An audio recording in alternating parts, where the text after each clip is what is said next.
Hello beer tubers and welcome to the Master of Hobbit's Grand Christmas Calendar 2022. It's the 11th of December. Yes. Yeah. It is the 3rd of Advent. Yeah. And we got a beer. We forgot the aquavit. Get the aquavit. Oh my god. Oh my god. Meanwhile. We're gonna wait then. Or should I just open it? No, yeah, let's just open it in it. the meantime. So you supply this beer? Yeah. So it's from around the world. It's around the world. So yeah, World Beer Tour by Brett. Oh, Brett, this is awesome. It's perfect for this beer. Yeah, or this food. This food. It was. I looked at, the dishes all. Well, you did not know the this dishes, but you knew I would bring something Yeah. from my family. So Yeah. this is Fuerst Wiacek's Pilsner. Yeah. And from what I've heard, this Pilsner is fucking phenomenal. oh, it's ice cold. So So it's our favorite hops. Mittelfrüh. Yeah. Does it say? No, of course it doesn't say So you had to find on the label. But oh my god, yeah, that sucks that I have to. Where is the cork? Oh, we drank half a bottle of aquavit already. I have it. But it's. But you can look it up, and I can. Yeah, but it's Mittelfrüh and what's the other hop? Pilsner. Hobby boy. It's a hobby boy. Hobby boy hops. Yeah, so it's a decoction brewed and hopped with Mittelfrüh, Mittelfrüh Tradition, Spilter Select und Tettnanger. So Tettnang Mittelfrüh Tradition Spalt Select. Spalt Select, yeah. Yeah. Tradition is not Mittelfrüh Tradition. This is Tradition. Okay. That's a big I old think combo. there's still some stout in my glass. Yeah, but that's your your fucking- glass is so dirty, But bro. that's your fucking issue. Was this your glass? I don't know how you place But mine. who don't like some stout in their Pilsner? Stouty Pilsner. I don't want any, but So we're pairing this Pils with food that's popular in my family. It is this. it looks Blubbery terrible. meat. Can you get a close up, Mr. Cameron? So this is what we call nervous food. Yeah. Jiggle. If you've been to the UK, have you seen jellied eel? It's similar. It's just pork meat. People around the table are so scared. It's actually fucking I'm delicious. actually pretty. If you like pork, you'll love it. It's so my grandmother and my father's side of the family.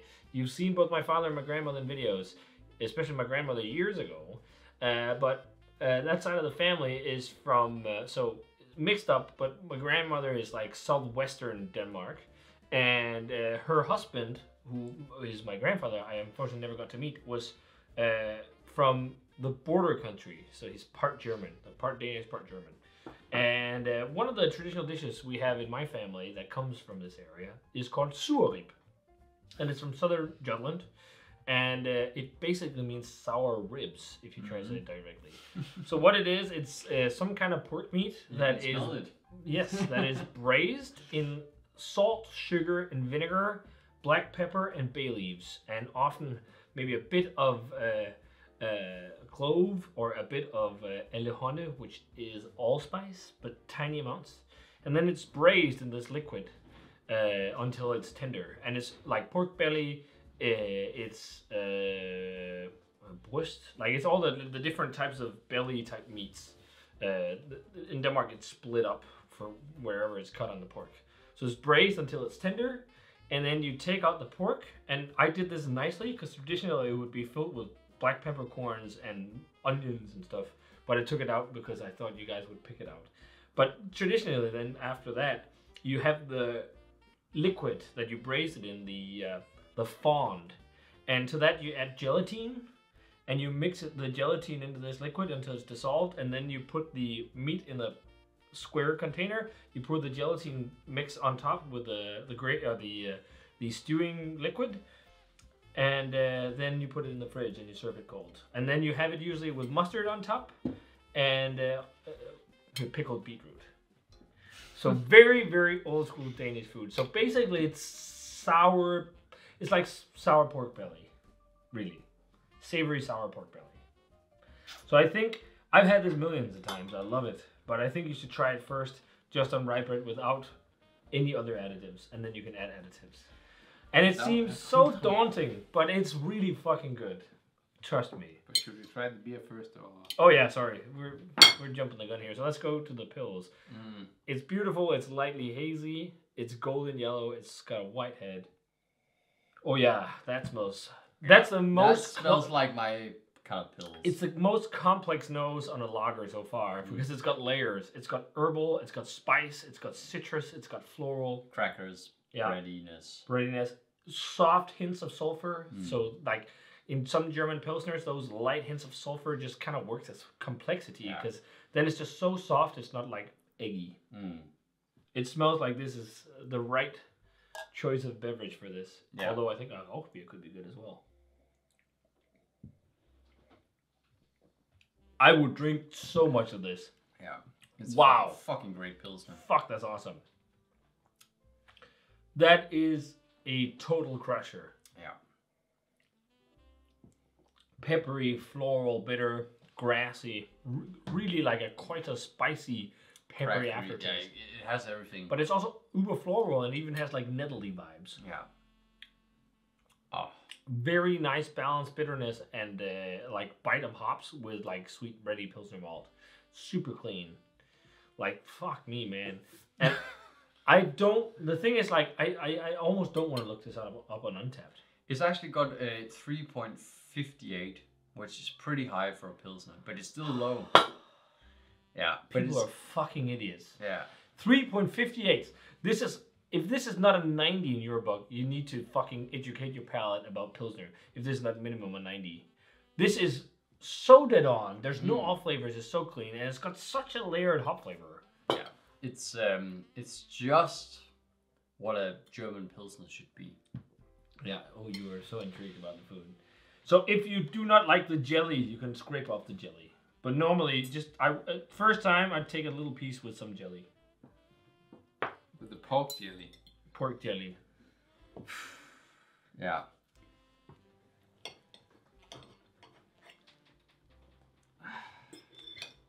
Tastes fantastic. Umami sour pork. And you just put some beetroot on top. What do you think? I don't like it. It's okay. I didn't expect you to like it. It's quite sour. Yeah. Yeah. It is quite sour. But also very porky. Yeah. Spicy. Yeah. You're not convinced either. Yes, I am. You are? Yeah. Bread is totally... So No. then the traditional way to have it is like you put either a slab of mustard on the side and or neither of those makes it better for me. Oops. So just like a little bit of mustard. And then pickled beetroot. Like more sour on top. Fucking not German, sorry, Danish traditional Christmas food. It's so fucking weird, in my opinion. Well, it's like there's weird foods from all over the world. Man. Yeah, but I feel like Danish Christmas food just takes the cake. It's so fucking weird food, like. But to be I've honest, never experienced like I've had so many dishes from all around the fucking world. I just feel like Danish food, like traditional food, is just like the worst. This is basically like pickled pork belly. Yeah. But Danish food is just so fucking weird. I love this. Yeah. I don't love it. I think it's awesome. Yeah. And I dare say that I actually like it more than my grandmother's. And that's a big thing. But that's just because I used a bit more like pepper and bay leaf and some things. I had some onions in there. More spice. Yeah. I think this is just rye bread and beetroot. Yeah. But I don't expect you to eat it because you clearly don't like it. I really don't like it. But if you like pickled meat, I don't. then you'll like it. Like No, but But do you like? How do you think it works? To be honest, with do you- beer? Yeah. Do you think this would be? You'd rather eat this than herring, wouldn't you? I'd imagine. Yeah. I'd rather eat this than herring. But it's just. The beer is great with this. Great beer and food pairing. So It's better with the cinnamon. I or mustard. obviously wanted to place this beer at, with this because I thought that you'd put something in this tasting that matched. Was Danish. Yeah. And that needed something that was dry and fresh to kind of counteract the fatty flavors. But yeah, it's just not me. It's not for me. Yeah. You know what? Of all of us, I didn't expect that you would like it at all either. Yeah. But I really wanted to share it, and I wanted to share it with you guys. It's fun because- tasting it. But I also really wanted to share it with you guys. Show some Danish Christmas tradition that maybe not many people know about, unless you're from Southern Jutland. Because I've never heard of a family in Northern Jutland doing this. Although if you're doing something, and it's not necessarily like pork belly, it can also be pork ribs. But in Denmark, in the north of Denmark where we're at, if you're doing something with pork ribs, it's often fulling, which is pork ribs boiled in brown sugar and water. And Served with mashed potatoes in a yeah. sausage. And I think there's also something else. I can't remember the mix, but I think Yeah. fulling is a sausage that you boil and then you serve Is it it? alongside pork ribs. I thought fulling was the name of the dish. I think it's the name of the entire thing, but fulling is like the thing that makes fulling is the boiled potato sausage. Yeah. Well, Yeah. let's have some dill aquavit. Hønsehuse brændte ville have det Gud. Han vaskede med vingerne, hvor han var hønefuld. Det er vi ikke endnu, det er vi ikke endnu. Så tag dit glas og drik ud. Skål, skål.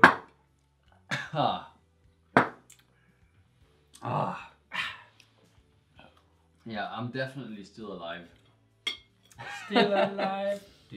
But yeah, I love sur rib.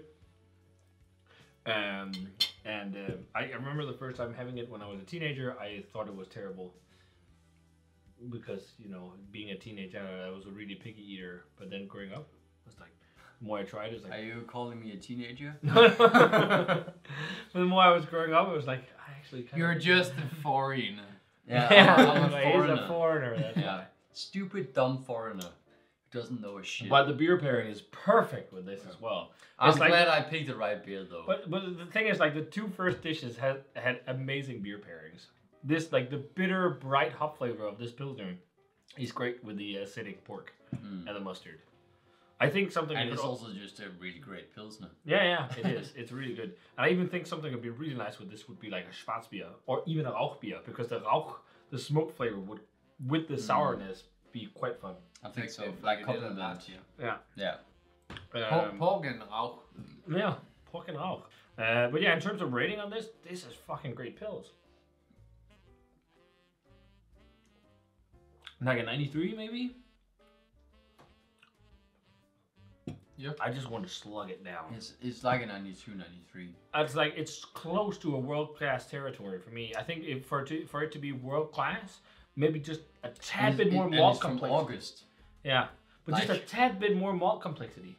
And then I think also just a little more Mittelfrüh type character would, but that's just personal preference. But it's like, it's 90s close to the mid 90s range where it's like really close to world class. The fact that this was rated a 3.5, 6, 8. 3.5, 3.5. Come on. I don't understand people anymore. You have to be soft in the head to do You have to be soft in the head to not enjoy this. But if you don't like lager and think a lager is just a lager, you are soft. I in the guess head. you have to. You gotta kind of like hate lager or Pilsner to rate this. But I think it's also Soft because in most the people bone. are in a mindset that like, lagers needs low ratings because they're just it's a lager. lagers. Yeah, because- fuck that. But It's they a don't lager. know anything. It's like the ever like evolving. Yeah. Like I just feel like it's the bad reputation of beer. Yeah. That kind of The bad reputation floats of into macro the craft lager beer. Yeah, Yeah. but that floats into the craft beer moment, not moment, but movement.